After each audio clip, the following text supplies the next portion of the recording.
Crush your enemies. They drew first blood, not me. See them driven before you. Oh, my user. And hear the lamentation of the women. But I pity the fool. Glitter in the dark near the 10-house gate.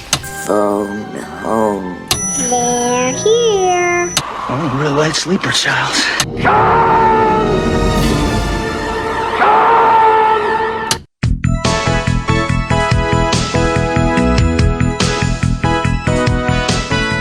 Welcome to Vintage Video, where we're rewatching the 80s so you don't have to. We'll be reviewing every major film release of the 1980s in chronological order, overanalyzing what you've seen and spoiling what you haven't. I'm Patrick O'Reilly. I'm Jesse Bayless. And I'm Richard Wells. And today we're going to be discussing I Ought to Be in Pictures, released March 26, 1982.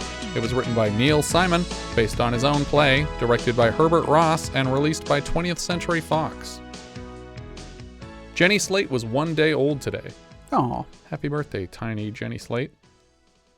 Neil Simon's 18th play, I Ought to Be in Pictures, opened on Broadway April 3rd, 1980, and ran for 324 performances, closing early the following year. On stage, the Walter Matthau Herbert Tucker part was played by Ron Liebman, Ann-Margret's Steffy Blondell was played by Joyce Van Patten, and Dinah Manoff alone reprised her Tony Award-winning role as Libby Tucker. In adapting his own three-character drama to the screen, Simon introduced new characters, Gordon and Martin, to the story, played by Lance Guest and David Faustino, respectively. Director Herbert Ross had been directing the Broadway play as the film came together, and nearly left to helm another Neil Simon daughter reuniting with estranged parent drama, Only When I Laugh, but eventually left that project when the opportunity arose for him to follow this play to the big screen. Trade papers had at one point announced the casting of Peter Falk in the role of Herbert Tucker, and Gina Rollins was on the shortlist as Steffy Blondell. I mean, I love Walter Matthau. Yeah. But I think I actually like Peter Falk better for this role. I think it would have been a little bit better, yeah. Yeah. I just think he's got that, he's got such a subtlety to him in terms of his, emotions that I think it could have done something neat in this role. I also think that Falk might be a more believable ladies' man than Matthau. At least just because he's such a weird-looking guy. At least with the way Matthau looks in this movie. Yeah. Not his best look. I just wish they shaved that neck beard. Yeah. On an inexplicable budget of almost $11 million, presumably several helicopter crash scenes were cut for time. It made a tragic $6.9 million in its entire run. What did they spend that money on? $11 million. I mean, orange trees are pretty expensive. It was it's shot at a house. 3 people in one house. There was a dark parking lot. Maybe that was real hard to lock down. They went to a Dodger game? Oh, that's what they did. They spent $8 million locking down Dodger Stadium for a 2-day shoot. And then they had to cast all those extras to be in the crowd. They had to pay them all a day rate. They didn't just shoot at a game. The film opens with actress Dinah Manoff as Libby Tucker descending from a train station to the street carrying luggage. She walks through a cemetery and asks the groundskeeper where her grandparents are buried as he rakes leaves, but he doesn't know. She wanders through a funeral in progress to the side-by-side graves of her grandmother and grandfather. She's here to share with them her plans of moving to Hollywood to make it as an actress. While there, she intends to pay her estranged father a visit. She apologizes that she won't be around to visit in person for a while, but she promises to call every day.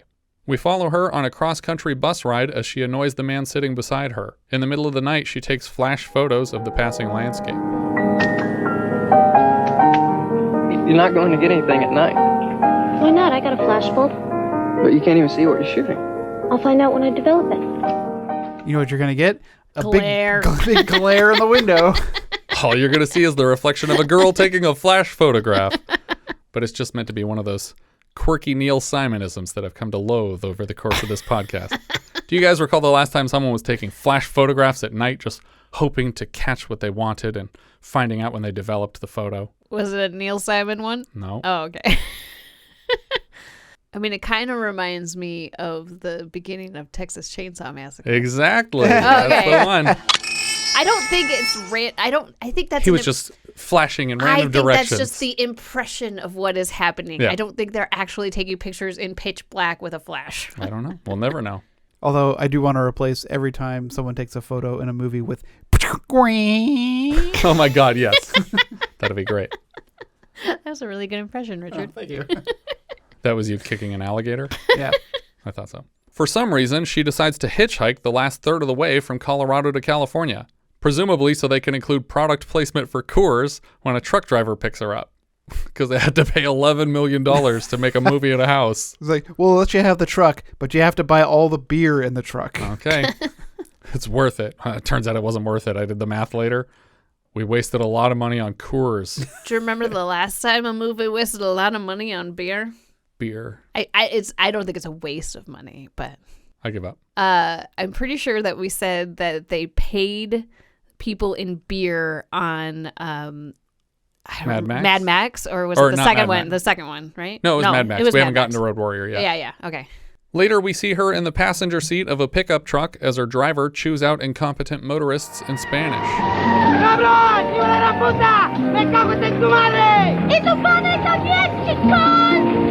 You Spanish? No, Jewish. But in Brooklyn, first you learn Spanish, then English, then Jewish. Neil Simon, you're so funny. Upon arriving, she calls her father's number out of a phone book from a payphone, but before she can introduce herself, she hangs up, nervous.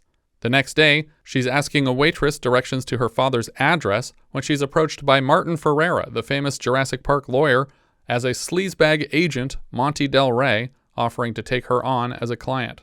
After she leaves, the waitress warns her that he's actually a pimp looking to put her to work on the streets. I knew that. Oh, sorry, I didn't know you were interested. I'm not, but it was the first offer I ever got. I wanted to enjoy it. I just think it's funny to think that some casting agent somewhere said, okay, I need somebody that looks like a pimp, and they cast that lawyer from Jurassic Park. Yeah. Like, he looks the furthest thing from a pimp. Yeah, but he always plays these sleazeball characters in everything. He does, and I guess I just... He was equally sleazy when we saw him last, I think, in Knight Riders or something like that, where he was like trying to sell them on doing the glossy thing for their show instead of what Ed Harris wanted to do. Yeah, but like he seems like sleazy businessman, not pimp. Yeah, that's true. That's true. She heads out to her father's home and finds a woman in the yard. The woman claims Herb is still sleeping. She asks Libby why she's here and what this is about. Libby introduces herself as Herbert Tucker's daughter, and the woman is surprised. She invites Libby inside and introduces herself as Steffy Blondell. We're watching a VHS rip, and oftentimes the matting is wrong because they want more of the picture to fit in a 4:3 aspect ratio for a television, which means we get to see boom mics occasionally bouncing around the top of the screen. Libby tells Steffy that she couldn't cut it in college and that she's here to pursue work as an actress. What do you do? Stage work mostly? No, mostly I audition. Steffy admits that she's dated Libby's father on and off for 4 years. She offers to wake him up to meet her, but Libby is nervous and needs a second. I don't even know what to call him. You don't know what to call him? Well, he isn't exactly Papa, and I don't think Mr. Tucker's going to win him over. Steffy is headed to a store around the corner for some things, but she'll be back soon. She asks Libby if anyone calls looking for her to say that she'll be on the lot soon, and Libby's excited to learn this woman works in the industry too. Turns out she's a hairdresser at Fox. When Libby grills her for the names of actors she's worked with, she mentions Jane Fonda. Fonda is an idol of Libby's, and for a moment she considers moving in with Steffy instead of her father. Is that what you're planning to do? Move in with him? I don't know. Let's see if I get a handshake first. Just as Libby walks back in, the phone is ringing, and she takes a message from Herb's agent that his pitch was turned down by NBC, and would he like to take it back to CBS. As she scribbles down the message, we see Herb slowly meander out of his bedroom to take a piss and light his morning cigarette. He's confused by the presence of a young girl alone in his living room. Who are you? Libby? You the cleaning girl today? No, just Libby. Steffi's niece? No. Come on, kid, don't play games. It's too early. Who? Libby who? Libby Tucker. Libby Tucker. Libby Gladys Tucker. Blanche's girl.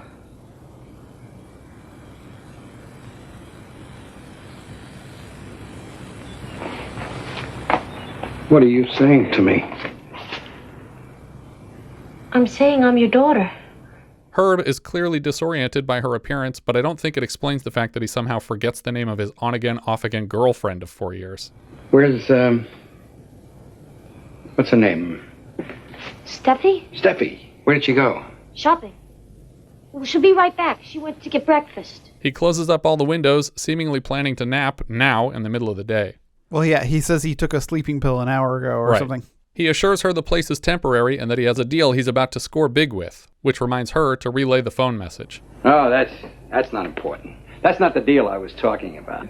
He fails to guess her age and birthday, but when she corrects him, he spouts off a bunch of baseball stats about that day, pretending that he knows them because her birthday is so important to him, but inadvertently admitting that he cares more about baseball trivia than his children. He tries to call her beautiful, but she rejects the comment until he insists. He decides suddenly that he's underdressed for this reunion and goes to change. She asks what she should call him, and he suggests Herb before Pops or Dad. Following his impersonal nickname suggestion, she asks for a handshake, but he sidesteps it by offering a kiss instead, but doing the tiniest glancing cheek peck while he shuffles past her. She looks hurt. He asks about her mom and if she ever remarried, but she didn't. He asks about her brother Carl, who Herb named after a favorite MLB player, and learns that Libby's mom changed his name to Robert when Herb left them. Herb seemed to think that naming his son after a ball player would set him on the path to sports, but Robbie is a pianist and wouldn't risk hurting his fingers playing baseball. Herbie tries to share some of his own fresh-grown fruits with Libby for a healthy breakfast, but they're almost too juicy. He takes her to the trees on his patio. I thought only God could make a tree. That's back east. Out here, anyone can do it. Here she's referencing Joyce Kilmer's poem Trees, and specifically its closing line, "But only God can make a tree." And we've learned over the course of this podcast that everybody was nuts at the time for Joyce Kilmer's Trees poem. Do you guys recall the last couple times that we've mentioned Joyce Kilmer's Trees poem? I remember one was Cannonball Run. That's right. Farrah Fawcett brings it up in Cannonball Run. Have you ever heard of Joyce Kilmer? Yeah. She wrote a really terrific poem about a tree. He. Who? He. He, says she? She's a he. On the same release date. It was it a space movie? No. Yeah, It sort was. of. It starts in space. 2001? No. It was, you said same day. It came out the same release date as Cannonball Run. Was it Superman 2? Superman 2. The poem is read by a voice in Superman's Kryptonian Earth Encyclopedia at the Fortress of Solitude. Yeah, I thought it was Superman 1 that happened, but I knew it happened in Superman. Earth Culture, Section B. Trees, by Joyce Kilmer of the planet Earth. How did they get it? How did Krypton get it? Yeah. Well, the same way they got everything else they got. I just feel like for some reason this one poem was trending at the time because nobody knows who Joyce Kilmer is anymore. Like, he never gets a mention in anything. Is Joyce a guy? She's a he. Remember? Burt Reynolds says that. She's a he. He has a flourishing lemon and orange tree and a disappointing third plant that he claims grows pits without fruits. A topless neighbor woman calls up to introduce herself and her dog Lulu to Herbert's daughter. It's clear from his tone that Herb has been avoiding this woman, and it's clear from his personality that he has definitely already slept with her. He asks where Libby's staying before inviting her to stay here with him. She reluctantly accepts the invite before admitting she intends to stay indefinitely to pursue acting. He mocks her lack of experience, and she keeps vaguely hinting that she has no qualms with nepotism.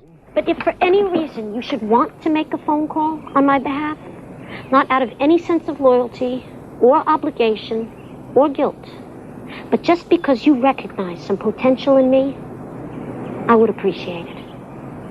Who taught you to talk like that?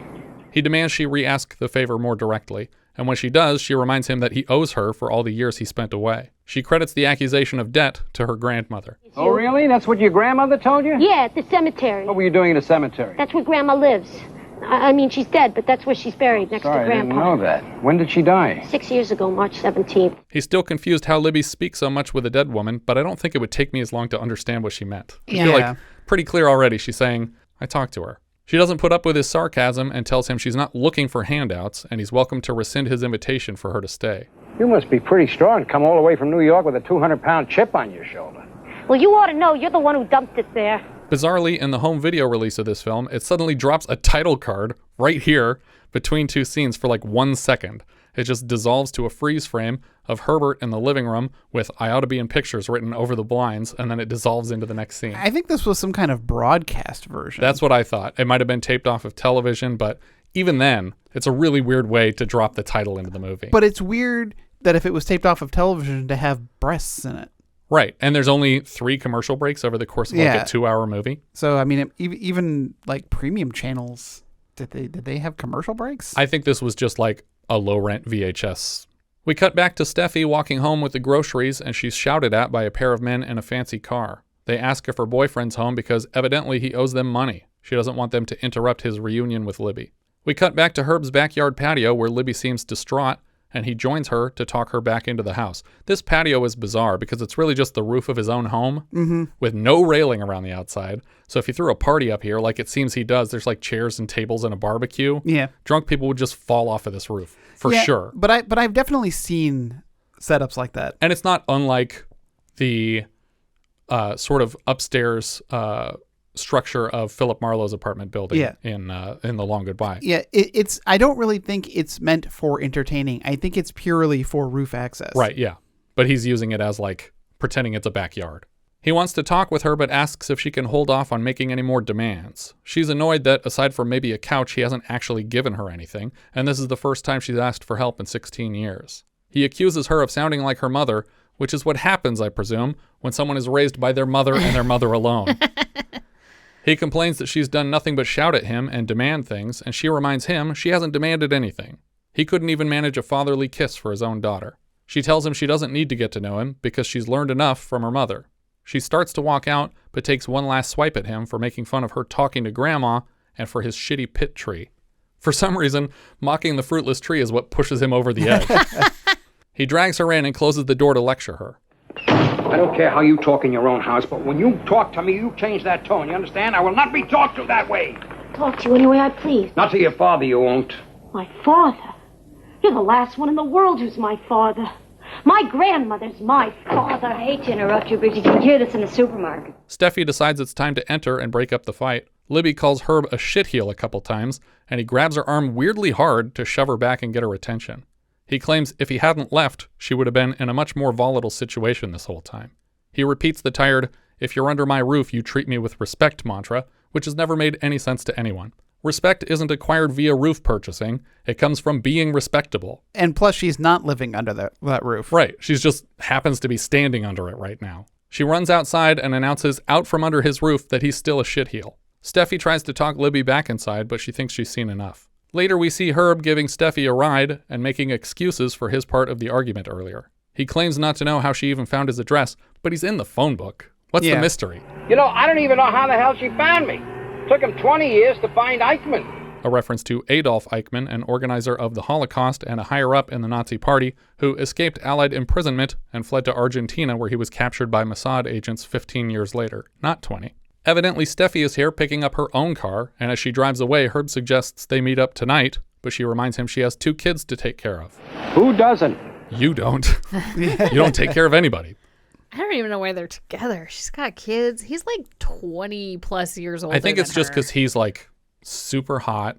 It doesn't make any sense. No, it doesn't. He's a grouchy old man. She shouldn't be with him. And it's not like he's even a successful screenwriter at this point. I think it's just a situation where it's like they started this a while ago when he was a little bit more successful and probably a little bit more personable, and now it's just too late to bother with anybody else.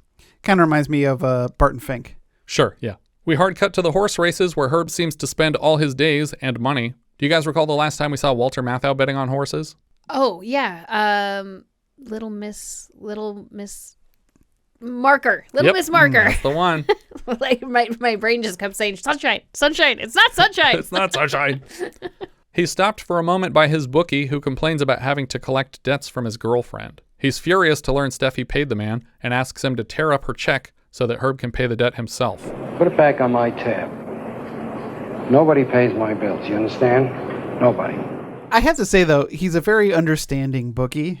Like, he seems to be giving him a lot of leeway. That's true, yeah. The fact that he was willing to tear up the check and be like, I'll take the money from you. Now, I was going to do you remember the last time we were at this racetrack? But it's the Hollywood. It's not Santa Anita. Yeah. Herb drives out to the Fox lot to lecture Steffy for paying his debt. He hands her an envelope full of cash and admits he skipped his meeting at Universal to bet on horses again. She asks his plan with Libby, and he's unsure, so she invites him to her place to discuss a strategy. Instead of that, we cut to a post-coital conversation, and he jokes he has to leave for another date, and she says she might too. He tells her then what he likes most about her is that she doesn't push him, which is a shitty way of telling someone that you like not having to do anything for them. Sometimes I wonder what you'd say if I really asked you to marry me. I don't know. Ask me. Foxy. I love foxy ladies. You should be a writer. So should you. Steffy tells Herb that clearly his daughter wants him to show up tonight and play a part in her life. Instead of the gentle visit Steffy probably envisioned, we cut to Herb dragging Libby against her will out of the cheap hotel and paying her tab so she can come home with him. Come on, I'll buy you some dinner. What do you feel like eating? My mother's cooking. Terrific. I know where they make it. Over pastrami sandwiches, he invites her to stay over and over until she finally accepts the offer. She shares with him photos of her brother and mother from her wallet. He seems somber after looking at them. As they walk past a shop, they duck inside to buy a pair of candles to commemorate grandmother's passing 6 years ago tomorrow. So this is a St. Patrick's Day movie. Oh, weird. We get long, drawn-out passages of Neil Simon's LA versus New York stand-up routine, which is a collection of what I like to call almost jokes. You own this house? Me? Are you kidding? 6 termites own it. They lease it to 4 mice, and I sublet it from them. It's so almost a joke that it's good enough to just leave in the script and hit print. Libby makes an offer to renovate his home and make it more livable. She even has plans to fix some of his car problems. Back home, she claims to have painted the bedroom walls with fantasy murals, and he tells her he likes brown. She tells him the next morning she's getting up bright and early to find representation, and Herb tells her it's a pipe dream. She does a lot of self-deprecating to prove how hard she's willing to work to get what she wants. You like disappointment? You like rejection? I wanted to be tall, I'm not. I wanted to be rich, I'm not. I wanted to be gorgeous, I'm not. When you start off your life like that, what could they do to disappoint you? He's saddened to see what she thinks of herself and asks her to come closer so he can offer an apology for this morning and a proper kiss. He gives her a tight hug and a kiss and then squeezes her face in his hands, promising to get up when she does to make her breakfast tomorrow. Again, we dip to the title card before starting the next day in Dodger Stadium. So I'm guessing they didn't go agent hunting. Yeah, I guess not. Herb is yelling constantly at the game as if the players can hear him, and Steffy and Libby are seated in the seats beside him. Libby chats with Steffy about acting and where to get started, and later Steffy admits to recommending a class. Herb is annoyed because actresses are not treated well, and he doesn't want his daughter's heart broken. In the middle of the night, Herb is awoken by Libby rehearsing lines from a script. When he returns to his room, she begins reading them a bit louder, and when he reappears again, she offers to whisper the lines so he can sleep. No, don't whisper. Don't get into any bad habits. You're gonna act, learn to project. Now she shouts the words, and he decides to take a seat on the couch and just listen for as long as she plans on rehearsing. She asks to read him a favorite passage of hers, and it's a very on-the-nose metaphor for their relationship. I dream about Father every night, always a different dream, and forget what I'm doing daytimes, wondering where he is. His heart was pure and terrible, and I think no other like it exists. I'm glad there is immortality, but would have tested it myself before entrusting him. Home is so far from home since my father died. He seems embarrassed to have caused this monologue to be her favorite. The second half is happier, a childhood recollection of a father coming home to his children, but Libby can't finish it when she's overcome with emotion.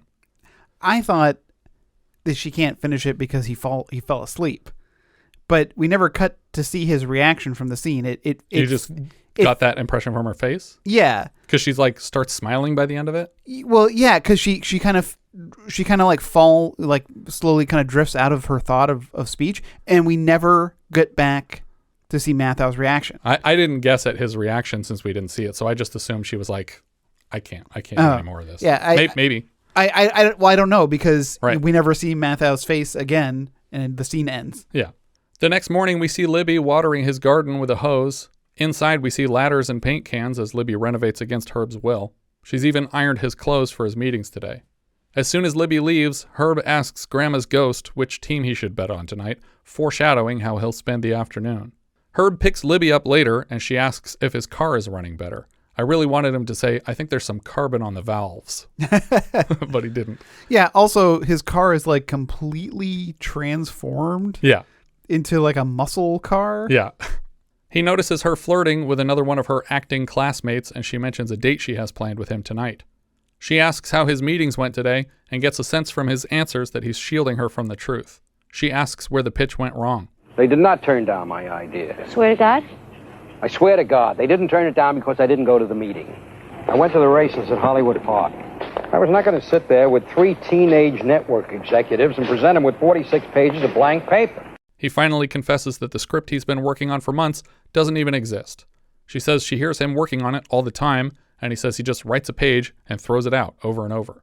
She tells him to just pitch it out loud, and he says he's getting too old to do that anymore. Libby is frustrated with him for giving up on himself. Late that night, he's in bed with Steffy and worries about Libby being out so late. Welcome to the world of worried parents.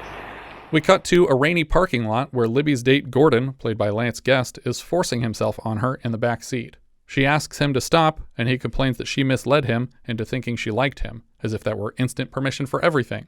She confesses her virginity to him, and he's surprised by it. She feels judged by the reaction, but he does seem to soften and doesn't argue further for her to go through with anything. She tells him she has to go. She tells a story about how, like, she doesn't want to not do this, but she just can't get over this, like, thing. She's like, I've been in this situation like 10 or 12 times. And he goes, that's a lot. Yeah. The way he says that's a lot, it's like he's like almost concerned about it. It reminds me of that conversation in the boathouse in Little Darlings. When she's like, do you even think I'm sexy? And he's like, I think all girls are sexy. She promises to work on her hang-ups so that maybe next time she can go through with it. Back in Herb's bedroom, Steffy is looking at Herb's meager orchard and noticing the similarities between the trees and his abandoned family. 2 sturdy young plants and 1 dying from lack of attention. And who are you supposed to be? I don't see you growing around here. Yeah, I don't see me growing around here either. Kind of walked right into that one, didn't you? Steffy admits she's tired of doing only what Herb wants when Herb wants. She also confesses to having gone on dates with another man and appreciated being the focus of their attention. It's hard in places to understand the dialogue from the VHS transfer, but I think she says the man's name is Monte Walsh. Yeah. Which makes me think of the Tom Selleck TV movie character, which was already at the time a known 1970 film starring Lee Marvin in a titular role. So I don't know if she's joking or she picked a name at random, or for some reason they just went with Monte Walsh, an existing character. Yeah, it's also the second Monte of the film, which I think because is Monte Del Mar or whatever Del Rey was the sleazy agent. Herb defensively makes jokes about her dates, and she obviously doesn't appreciate his lack of seriousness. He doesn't understand why he should have to make a commitment to anyone when it's been working great for him so far. She points out that everything changes with time, and if he doesn't, that he'll be left behind. Herb picks a random year from his childhood when he didn't have responsibilities and wishes he could go back there because he has a child's brain and he doesn't understand how time travel works. All you need is old clothes, think about the year you want to be in, talk about stuff that happened that year. You'll just be there magically. She informs him that she deserves more than he could possibly give her, and deep down, he knows she's right. Jesus, if it's anything I hate, it's someone who asks me to be fair. Steffy packs up to leave for what looks like the last time. Hours later, Libby tiptoes in from her date, but Herb is waiting in the dark. Libby is worried when she hears Steffy isn't here, but Herb knows she's just changing the subject. She promises she's fine, and when she won't answer a direct question, he reminds her that she came here looking for a father, and these are the questions fathers ask their daughters when they come home so late. She tells him she spent the night networking with Hollywood types, and we're supposed to think she's lying until she tells the whole story. But that's the formula for almost all of her dialogue. Right. She makes a statement that's clearly not true. People are curious and ask a follow-up, and then she says, oh, no, what I meant was... Right. Yeah, she elaborates until she's filled you in. She tells him she was out meeting producers and directors. Like who? Like Jack Nicholson. Jack Nicholson. Yes, I've heard of him. You met him tonight? That's right. I see. And who else did you meet tonight? In movies or television? Either one. Warren Beatty. Warren Beatty. Anyone else I might have heard of? Well, let me see. Candice Bergen, Jacqueline Bisset, someone who's a vice president at Columbia Pictures, that director who directed Jaws, a lot of others. I can't remember their names.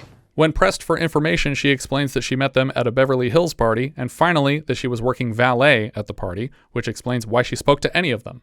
She talks about how the job worked, that people would shout car models and colors down a hill, and she bribed people for the opportunity to return celebrities' cars, like, for example, George Siegel's. She thinks she's made headway in her goal of acting professionally because they leave behind business cards in each vehicle advertising the valet business, but on each card, she included her own name and number on the back. I wrote, Libby Tucker, New York trained actress. No part is too big or too small with my phone number. I must have left 30 of them. Herb breaks it to her as bluntly as he can that even the valet company won't see business from those cards, let alone an actress bragging that no part is too small. What agent would want an actress who's willing to work and make so little money? When even this lecture doesn't faze her, he apologizes for criticizing the strategy. She tells him a list of things she's done in her life that had very small chances of success but worked out okay. She tells him that at least she's doing something to achieve her goal. Leaving cards and windshields is not how you become an actress. Going to Hollywood Park Racetrack is not how you get a script written. He tells her her dreams are too pie in the sky and that her father can't get her a job like she thought. And despite the murals on her bedroom walls at home, she doesn't live in a fantasy world. When she ultimately wins the argument, he asks her if there's room to include his name on the back of the valet cards, and she smiles. In the middle of the night, Libby wakes up to find Herb watering his trees. She reminds him it rained earlier tonight, but he doesn't know when it'll rain next. She confesses to him how the rest of the night went. As the party was winding down, she and Gordon, the guy who got her the valet job, were sitting in the back seat of James Coburn's car and making out. She tells him she wasn't ready to go further and left Gordon like that, but worries this coming Saturday she'll have to go further with him. Herb is surprised by her openness and asks if she speaks this way with her mother. Libby admits that her mom is biased against men. You can guess why. What about your grandmother? Sex isn't her best subject. I brought it up a couple of times, but she pretended she was dead. He briefly tries to pawn her questions off on Steffy, but when she explains how important his opinion is, he realizes he has to deliver it. She asks how young he lost his virginity, and he explains he did it at 15. He doesn't even remember it, he just did it to avoid being called gay by the neighborhood kids. She asks what it was like with her mother, and it seems like she means what sex was like, which is a weird question for a kid to ask their parent. Instead, he talks about it like what being in a relationship with her was like. So Libby pushes him by asking if they waited till marriage. What did she say? She said after. Yes, we did it after. He's being sneaky here because Yeah. he doesn't say for the first time, Yeah. so he could just mean we did it before and after. She asks again what her mother was like in bed, and this is a weird place for the story to bother going. It's actually a situation where I wish he would say, that's none of your business, but I'll help you with your problems if you want. We're moving on from this line of questioning. It's disturbing that she wants answers. Yeah. She tells Herb that when he left their family, he took most of her mother with him. She was never the same again, and Libby never forgave him for robbing her of 1.5 parents. Herb admits that if he had half of Libby's confidence, his career would be in much better shape, and she admits that her confidence is an act. She has no faith in her abilities, and she isn't even sure she wants to act. She admits for the first time she only came out to meet him and form a relationship. She cries with embarrassment at having revealed all this, and collapses in tears on the bed. Herb walks over to sit beside her and hold her tight to promise her it's okay. It's all right. I'm holding. I'm holding. Let go yet, please. No. You stay in my arms as long as you like. You can move in tonight. Take your clothes and put them in my pockets. She quickly calms down. He tells her that giving herself to someone can be wonderful as long as both people are getting pleasure and happiness. He claims it's that way for him and Steffi every time, and Libby wonders why she's hardly ever here. Herb blames it on his own shaky confidence, but the truth is, he's just lazy, and he doesn't want to do the work it takes to maintain a real relationship, so he settles for 1 day a week if it means he doesn't have to put in any effort. We punctuate the scene with a third and hopefully final awkward second of title card. The next day, Herb presents his daughter with 2 tickets to today's Dodgers game. Somehow he was able to get Milton Berle's seats through his Hollywood connections. He can tell Libby's not excited and wonders what's up. Libby is sorry to break it to him, but she'll miss the game. She's headed back home this afternoon. She tells him she realized last night that she achieved what she'd hoped for with this trip. She wanted to meet him, chew him out in person, but most importantly, feel loved by him. The last night when you held me in your arms and said I could stay there as long as I wanted, I could feel your heart beating. I could feel what was inside. And I knew then when you were holding me that that's what it was I came out for. Seems like she could just as easily leave tomorrow and at least go to this dumb game with him. Yeah. But she says the relationship they've established here is all the reward she needs. He's worried about her trip home and tries to offer cash so she won't hitchhike, but she wants to get home on her own terms. He admits that if he'd known she was leaving so soon, he might not have let himself get so attached. What is it about attachments that scare you so much? Unattachments. Steffi stops by the house shortly before Libby leaves to say her goodbyes. The two of them stumble into the corniest lines of dialogue in the entire film. You look different than the first day you got here. Taller. Did you get taller? Yeah, inside. I also got gorgeous, but it didn't come out yet. Weird to force this character to call herself ugly one more time before we end the film. Steffy hands over a going-away present, and it's an autograph from Jane Fonda. Libby suddenly realizes she never told her mom she's coming home and phones her long distance. Apparently they didn't want to pay anyone to be the voice on the phone, so Libby has to share both halves of the conversation with the room so we get the jokes they're making to each other. Your feet are bothering you. Well, don't stand on them so much.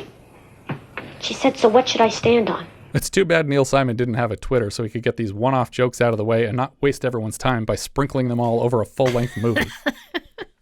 Toward the end of the conversation, Libby invites Herb to speak with his ex-wife, and he's obviously not excited about it. She said if you would like to say hello, she won't stop you. You see? What did I tell you? That's a yes. She said yes. That's the worst yes I ever heard. She's waiting on the phone. If you don't say hello now, that would really be a lousy thing to do. They chat briefly, and everything seems cordial, mostly because Libby is coaching him through the conversation from a few feet away. Before he can hang up with her, Libby pushes him one step further by suggesting he ask to talk to her brother Robbie. Herb doesn't need as much help talking to Robbie. He's excited to hear about the music his son plays, and Robbie seems to have watched something Herb wrote on television recently. He tells Robbie he's in the middle of another script right now, and Robbie shares that he plans to go to school at UCLA, near enough to visit. When he says goodbye to his son, he's on the verge of tears, but he smiles to have made the connection. When Libby asks what he thought of her brother, he agrees that Call is a bad name for the boy, but also comments on Robbie's high voice. Libby reassures him that his son is not gay. He just gets high-pitched when he's nervous. Don't worry. As Libby packs her things, Herb remembers the bag of fruits he put together for her. When Libby steps outside to give Herb and Steffy some privacy, Steffy says that Monte Walsh invited her on a 3-week trip to Hawaii tomorrow. When did he invite you? For a 3-week trip to Hawaii? Also, it should have been Australia. It's not Quigley. Oh, that's true. That's a different Tom Selleck movie. She already has babysitter coverage from her mother. He tells her he hates Hawaii because it's too sunny. Not only is it obvious that she wants him to ask her not to go, she tells him this explicitly. Tell me not to go, Herb. I'll pay you good money just to tell me not to go. I'm not in that business. I'm a writer. In the 1980s, like the early 1980s, could you really just call up grandma and say, watch the kids for 3 weeks? I'll literally just drop them off and turn around and they would just do that? They would just have your kids for 3 weeks in a row on a moment's notice? Guess what you're going to have in your house for 3 more weeks? 2 boy children. Well, it's possible that she has a relationship with her mother because she travels maybe with films and or stuff because like that. She's not involved in a permanent relationship with anyone. So she probably relies on this a lot, actually, considering she works in the film industry. On her way out, Libby tries desperately to impart the basics of vehicle maintenance on her father. She suddenly remembers she left his fruits in the car and turns around to collect them.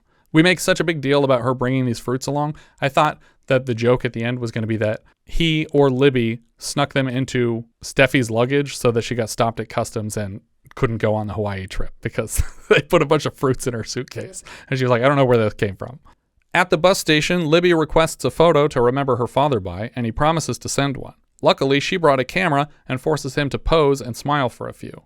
Eventually, she asks for a photo of him and Steffy together, and they're reluctant to pose for it. We cut right to them loading her on a bus. After they say their goodbyes, Herb kisses Libby with a desperation like he doesn't expect to see her again. She collects more kisses from Steffy and then gets on the bus to go. Walking back to the car together, Herb finally asks Steffy not to go on the Hawaiian vacation.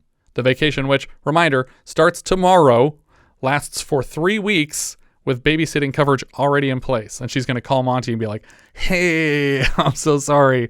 You need to find another MILF that has a mom that's willing to watch her kids on like 0 notice to go on your Hawaiian vacation or cancel the whole thing. He won't even admit it's because he loves her. He pretends it's because her mom is annoying and the kids will hate it. Someday, Tucker, you're going to ask me real nice. Does that mean you're going? No, I'm not going. I'm going to hang around here until you appreciate me. Isn't that what you've been doing for 4 years? Go on your stupid trip. This is less than 0 commitment on his part. Yeah, this relationship is really obnoxious. Yeah. I really hope that those are his kids. Oh my God. That'd be crazy. He's just like, you and your kids. He doesn't even know their names. Steffi notices something folded under the windshield wiper and reads it aloud to him. Herbert Tucker, New York trained writer. No script too big or too small. We cut to Libby on the bus to New York, and the boy seated beside her is a young Michael Dudikoff. He says he's headed to New York to study acting, which is a perfectly logical thing for someone from Los Angeles to consider doing. I'm going to move across the country to start my acting career. He asks what she does. I'm sort of in a transitional period. She notices out the window that Herb and Steffi have caught up with the bus and are driving alongside it. The film's original song, One Hello, music and lyrics by Marvin Hamlish and Carol Bayer Sager, plays as Herb's car peels away toward an off-ramp and the vehicles part ways for credits to roll. The end. That's I Ought to Be in Pictures. It's significantly less interesting than Only When I Laugh, which we already didn't like. There's really nothing here. Agreed. There's not enough conflict between them because he's kind of a nice guy the whole time to her. He doesn't even do anything that's super asshole-ish to her over the course of this movie. Yeah, from the moment they first met, I thought he was going to try to like give her the slip but no, he's like no, I should get dressed. Like, are you hungry? Yeah, like he's you like, can stay here forever. Yeah. I don't care. Like, stay here in my house. Don't pay for a hotel. Like, he's offering to do everything for her. And the only thing he doesn't do is something he probably can't do at this point because he's just not famous enough to make any connections for her. Right. Well, the other thing he doesn't do is show her any real affection as a child, but he's also just meeting her for the first time. Exactly. I was going to say, like, I don't blame him for that. I mean, I feel like there's got to be a transition there where he, like, comes to terms with this. Right. And just giving affection to somebody you don't know has got to be weird. And especially since he's literally apparently never seen a picture of her. Yeah. So as far as he knows, she's not who she says she is. Like, he doesn't ask for any proof. And a 16-year-old shows up in your house is like, kiss me. And you're like, that's a weird thing to do right now. Probably not going to do that if that's all right. I notice you have a camera in your backpack. Is this a trap? But yeah, no. And the writing is just lazy. None of the jokes feel like they were written for this story. They feel like jokes that he had in a binder that he was like, connecting the dots. Yeah. When he put this together. And maybe it works better on the stage. I mean, maybe. I mean, but what more is there? The difference on stage is that they are in the house the whole time. It's just the three characters. Okay. But so it's more boring. I feel like that doesn't help. But all it does is it's definitely, I mean, obviously the title is Neil Simon's I Ought to Be in Pictures.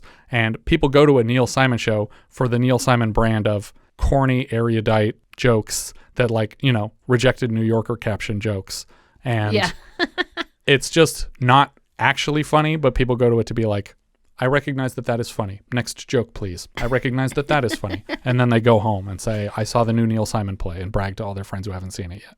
But I feel like by this point in his career, he didn't show the same care to the writing that he did for the 70s classics. Yeah, because like Murder by Death is fantastic. Yeah, but this feels like leftovers. Like, he had jokes that didn't work for a mom but worked for a dad when he was writing Only When I Laugh, and so he was like, I'm just going to put these in the dad Only When I Laugh, and then just made up a new story for that.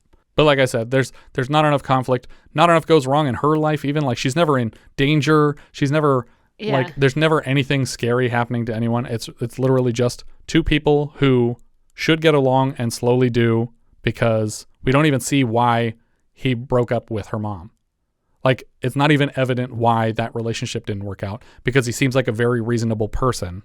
Yeah, the only thing we get is that had he stayed, it would have been... He claims that it would have been a volatile situation if he'd stuck around. Well, he's as non-committal with Steffi, it seems. Like, he doesn't... Right, but that doesn't seem volatile to me. That seems like the opposite. Like, she would have been the one to leave, not him. But I guess once you throw like two kids in the mix, like, I think he just like maybe wasn't a guy to commit, and he just realized it a little too late. Yeah, I just don't. The way they set him up in the movie, I don't see him being the one to walk away from a relationship. I see him being the one to be like, okay, you're gonna go, see ya. It doesn't seem like he's the action taker here. But maybe this was when he was younger and more interested in pursuing a career, and he was like, hey, if you're not coming to California with me, I'm still going to go. Yeah. So, I mean, who would you say the main character of this movie is? Is it Libby? Yeah. And I guess, does she grow as a character, really? Not that I saw. Because I feel like she's pretty much the same. She wanted a relationship with her father, Why, we don't know. Right. Well, I mean, the same reason anybody who hasn't met one of their parents and the parent is still living would want to meet them and form that relationship, which is to understand themselves better, maybe long term. But I don't think that she gets a great insight onto what makes her who she is. Mm-hmm. And you're right, she doesn't change much from the beginning to the end. I mean, she's a carbon copy of Christy McNichol from Only When I Laugh. It's basically the exact same character. Like, you could take any line from each of them and trade them. Except for that one deals with, addiction, and there's real conflict. People are in danger. Yeah, exactly. I think Christy McNichol is more charming than this. I don't know. I feel like the Neil Simon dialogue makes someone less charming. Well, maybe that's the case. Yeah. Yeah. I do think maybe McNichol's a little bit more believable, but I just feel like this girl didn't really get much to do. But she won a Tony? She won a Tony for it, yeah. And she's the only one that came back from the stage performance. So maybe it was just a situation where I was like, we just used McNichol. People are going to call us out even more if we use her again. Right. So I guess we'll just go with this other person who's already been doing it. But yeah, that's I Ought to Be in Pictures. I would say thumbs down for me. It's not necessary. It's a thumbs down. It's a thumbs down. And I know that, the quality in which we watched it wasn't great, but I don't think that it would have helped. What do we think Letterboxd? I have it pretty low because it's not super entertaining. I have it at 39 out of 44. Okay. It's below Porky's and above Final Assignment. I have it at 37, which puts it below Last Shark and above Green Ice. Now I'm going to put it. Tell me you put it at 38. I have it at 38. Of course you do. It's just under I'm Dancing as Fast as I Can and just above Night Crossing. Our director here was Herbert Ross. Before this, he directs Goodbye Mr. Chips, The Owl and the Pussycat, Play It Again Sam, The Last of Sheila, Funny Lady, Neil Simon's The Sunshine Boys, The 7% Solution, Neil Simon's The Goodbye Girl, and Neil Simon's California Suite. So far on the show, he's directed Nijinsky and Pennies from Heaven. And as I said, he also directed the Broadway run of the same story. Next season, he directs his final Neil Simon film, Max Dugan Returns, and later Footloose, Steel Magnolias, and My Blue Heaven. The writer and playwright was Neil Simon. Before this, he'd written lots for popular television series, Your Show of Shows, Caesar's Hour, The Phil Silvers Show, Gary Moore Show. He's possibly best known as a playwright, and beyond that for the films adapted from his plays, including The Odd Couple, The Sunshine Boys, and even straight screenplay credits on films like The Heartbreak Kid and Murder by Death. So far on the show, we've heard his writing on The Out of Towners, Seems Like Old Times, and Only When I Laugh. Later he writes Max Dugan Returns, Brighton Beach Memories, Biloxi Blues, The Odd Couple 2, and The Heartbreak Kid remake. I like Biloxi Blues. I think that's pretty good. Okay, that's the one with Ferris Bueller. Yeah. He's also credited in the recent short-lived Odd Couple reboot starring Matthew Perry and Tom Lennon. The music here came from Marvin Hamlish. Before this, he'd scored Koch, Save the Tiger, The Way We Were, The Spy Who Loved Me, and so far on the show, same time next year and Seems Like Old Times, he's back this season to score Sophie's Choice and next season for romantic comedy, and later Daryl, 3 Men and a Baby, and The Informant. Cinematographer was David M. Walsh. He previously lit I Walk the Line, Evel Knievel, Everything You Always Wanted to Know About Sex But Were Afraid to Ask, Cleopatra Jones, Sleeper, The Laughing Policeman, The Sunshine Boys, Murder by Death, Silver Streak, Roller Coaster, Foul Play, and California Suite. So far on the show, he's lit Hero at Large, Private Benjamin, Seems Like Old Times, Only When I Laugh, and Making Love. And he's back for Max Dugan Returns, Johnny Dangerously, Summer School, What About Bob, and Carpool. The editor here was Sidney Levin, previously cut Sounder, Mean Streets, Nashville, and Norma Ray. So far on the show, they cut Holy Moses and Backroads. Walter Matthau played Herbert Tucker. Matthau has said that his performance here channeled memories of his own father leaving home forever when he was just 3. He played Lieutenant Garber in The Taking of Pelham 123, Charlie Varick and Charlie Varick, Albert Einstein, and IQ. We've had him so far in Little Miss Marker, Hopscotch, and First Monday in October. This was his 5th Neil Simon adaptation after The Odd Couple, Plaza Suite, Sunshine Boys, and California Suite, and he came back later for The Odd Couple 2. He reunites with Ann-Margret for the Grumpy Old Men films. Ann-Margret played Steffy Blondell. She has a long music and acting career. She appeared before this in Viva Las Vegas, Bye Bye Birdie, Carnal Knowledge, and Tommy. We've seen her now in Middle Age Crazy, I think. And later she's in Newsies, the Grumpy Old Men films, and this is her second of 2 Neil Simon adaptations after The Cheap Detective.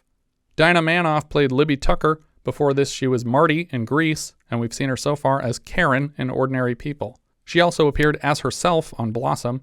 After this, she played Andy's babysitter in Child's Play, and she was Carol Weston in 170 episodes of Empty Nest, a role she reprised for 2 Golden Girls episodes. Her mother, Lee Grant, had previously starred with Matthau in Neil Simon's Plaza Suite.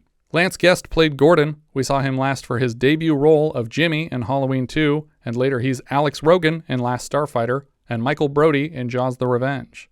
Calvin Ander played Rabbi. We saw him last as George in Times Square. Shelby Ballack played Shelley.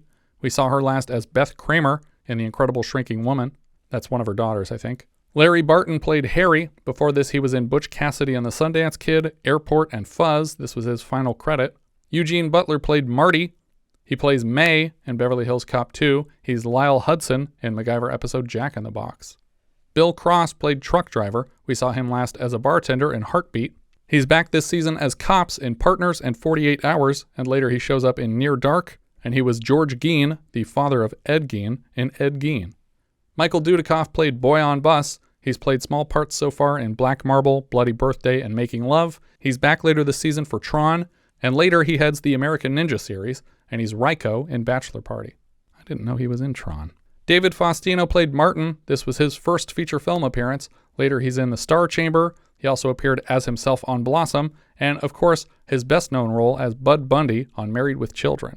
Do you guys recall the last debut role from Married with Children that we saw on the podcast? Was it Christina Applegate, the one that got bitten by the snake? She was. What movie was that? Was it just the bunch of S's? No, it wasn't. It was not Venom. Not Venom. No, what it those was, snake movies? Yeah. Jaws of Satan? Jaws of There Satan. you go. Too many snake movies. Thank you for getting it, because I had no idea. He also voices Mako on Legend of Korra, and he's also Normal Nate in Teenage Mutant Ninja Turtles Mutant Mayhem and the TV series adapted from that film. Martin Ferrero played Monte Del Rey. Before this, we've seen him in The Incredible Shrinking Woman and Night Riders. After this, he's in Planes, Trains, and Automobiles, High Spirits, Oscar, Stop or My Mom Will Shoot, all on the way to undoubtedly his best-known role as Gennaro, the lawyer from Jurassic Park. Alan Graff played Baseball Fan. Before this, we've seen him in Capricorn 1, The Long Riders, Rhodey, The Cannonball Run, and Southern Comfort. He's back this season for Penitentiary 2, Fighting Back, and Poltergeist. Later, he's in Brewster's Millions, RoboCop, Total Recall, Another 48 Hours, Boogie Nights, Magnolia, Bad Santa, and most recently he was a bartender on The Book of Boba Fett. Art LaFleur played Baseball Fan. I did not see him in this. I mean, there was a lot of people at the game, but... We've seen him now in The Hollywood Knights, Any Which Way You Can, and Cannery Row. After this, he's in War Games, Cobra, The Blob Remake, Field of Dreams, Forever Young, The Sandlot as the Babe, In the Army Now, and he's the Tooth Fairy in the Tim Allen Santa Claus series. Santos Morales played Mexican truck driver. Before this, he was in The French Connection, Minnie and Moskowitz, The Sunshine Boys, and Fun with Dick and Jane, and so far on the show in Defiance, Gloria, Fort Apache the Bronx, and Cannery Row. Later, he's in Scarface, Three Amigos, Hot to Trot, and more recently, Mike Birbiglia's movie Sleepwalk with Me. Lewis Smith played Soldier. That's the guy on the bus when she came out to L.A. Weird that he's credited as Soldier instead of the name he gives, Jeffrey McKechnie. We've seen him so far in Southern Comfort, and later he shows up in The Adventures of Buckaroo Banzai Across the Eighth Dimension, and more recently he was Jingle Bells Cody in Django Unchained. Virginia Wing played Auto Cashier. She appeared with Matthau previously in Charlie Varick. Tom Wright played Baseball Fan. He plays the Hitchhiker in the Creepshow 2 segment. Yeah. He's also Charles in Weekend at Bernie's, Martin Morehouse in Tales from the Hood, and he's Horowitz in a movie written and directed by friends of mine called Bohica. Bo Colin was a sound recordist and sound editor for Tom Goes to the Mayor, and DJ Paul was the producer on the first season. DJ Paul directed Bohica, and Bo Colin wrote the movie. And the last credit here was for David Berg, who plays a fan at the game. He's back later this season for Fast Times at Ridgemont High. I think that's everything for I Ought to Be in Pictures. If you have any thoughts you'd like to share, you can find all our socials at linktree/vintagevideopod. If you enjoy what we're doing, consider giving us a review on iTunes. I don't think it helps visibility, but it's good for morale. And if you really like the show, maybe you should join our Patreon campaign. What's that sound? We got one! That's right, it's a new patron, Luana Garrett. As a $5 patron of the show, Luana now has access to 57 full-size 70s reviews and a hand in choosing next month's film. For December of 1974, our $5 patrons are choosing between the following 12 titles. Alice Doesn't Live Here Anymore, Martin Scorsese's romantic comedy drama about a widow and son on a road trip to a better life, later adapted into 9 seasons of CBS sitcom Alice. It stars Ellen Burstyn, Chris Christopherson, Harvey Keitel, Jodie Foster, and Vic Tayback. Black Christmas, Bob Clark's Yuletide nightmare about a slasher who stalks a sorority house during Christmas break. It stars Olivia Hussey, Keir Dullea, Margot Kidder, and John Saxon. The Destructors, aka The Marseille Contract, Robert Parrish's British thriller film about an American agent who hires a British assassin to aid in taking down an untouchable French drug kingpin. It stars Michael Caine, Anthony Quinn, James Mason, and Maurice Ronet. Emmanuel, Just Jakin's French erotic drama and the first installment of the long-running softcore series based on the novel by Emmanuel Arsan about a woman's sexual awakening on a trip to Bangkok. It stars Elaine Cuny, Sylvia Christel, Marika Green, and Daniel Sarkey.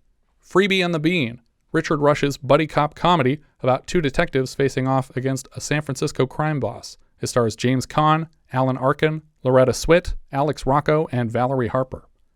Godfather Part 2, Francis Ford Coppola's beloved epic sequel about the continuing saga of the Corleone crime family of Mario Puzo's Godfather novels. It stars Al Pacino, Robert Duvall, Diane Keaton, Robert De Niro, and John Cazale.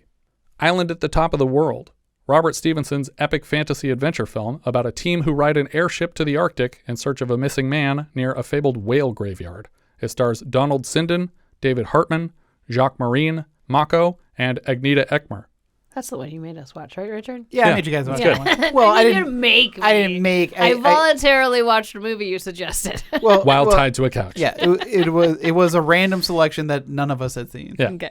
Journey Back to Oz, Hal Sutherland's animated adaptation of the second book of L. Frank Baum's Oz books, produced by Filmation and starring Mickey Rooney as the Scarecrow, Danny Thomas as the Tin Man, Milton Berle as the Cowardly Lion, Paul Lynde as Jack Pumpkinhead, and Dorothy Gale is Liza Minnelli, daughter of Judy Garland from the beloved 1939 Wizard of Oz adaptation.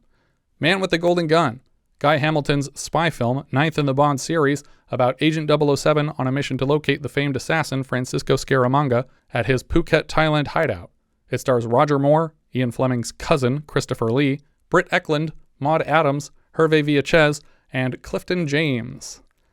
Messiah of Evil, a supernatural horror film directed by American graffiti scribes Willard Huke and Gloria Katz about a woman seeking her missing father in a coastal town and encountering a mysterious cult of the undead.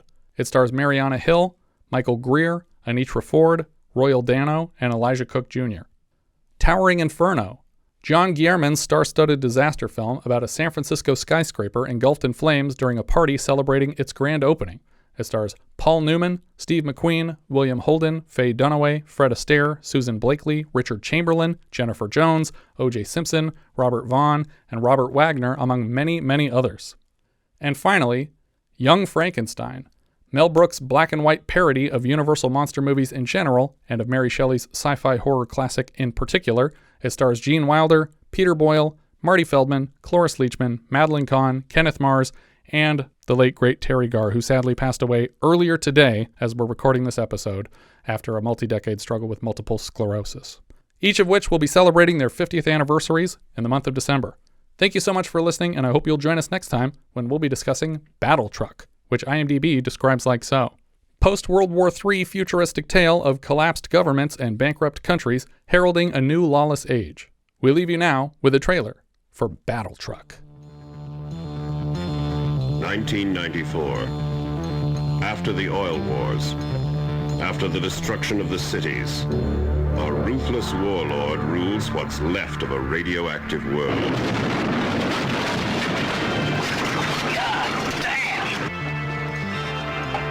His weapon, 20 tons of bulletproof armor on wheels.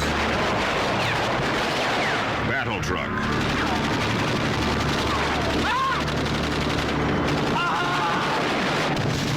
Stop firing, or I will completely destroy this village.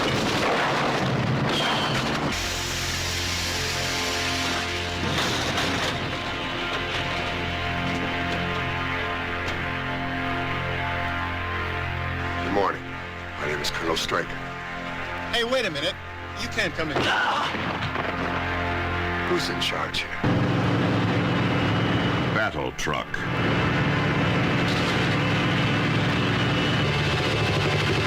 Only one man dared oppose him. Hunter.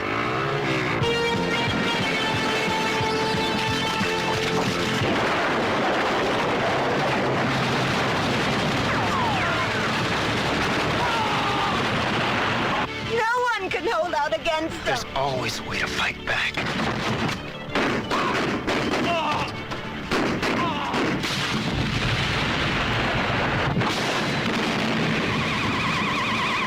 How do I find this hunter? Up in the mountains somewhere.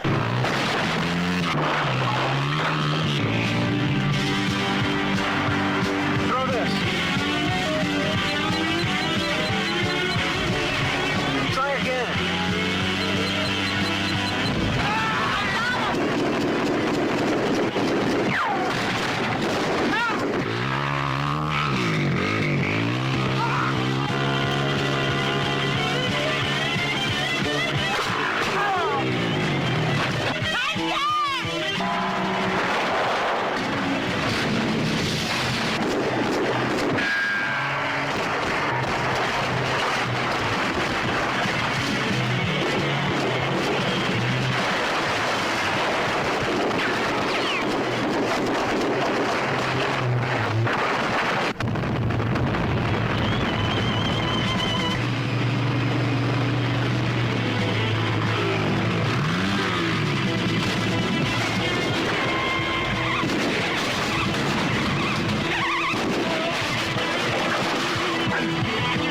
Time is over, old man. Not yet, kid. Battle truck. A science fiction adventure of the near future.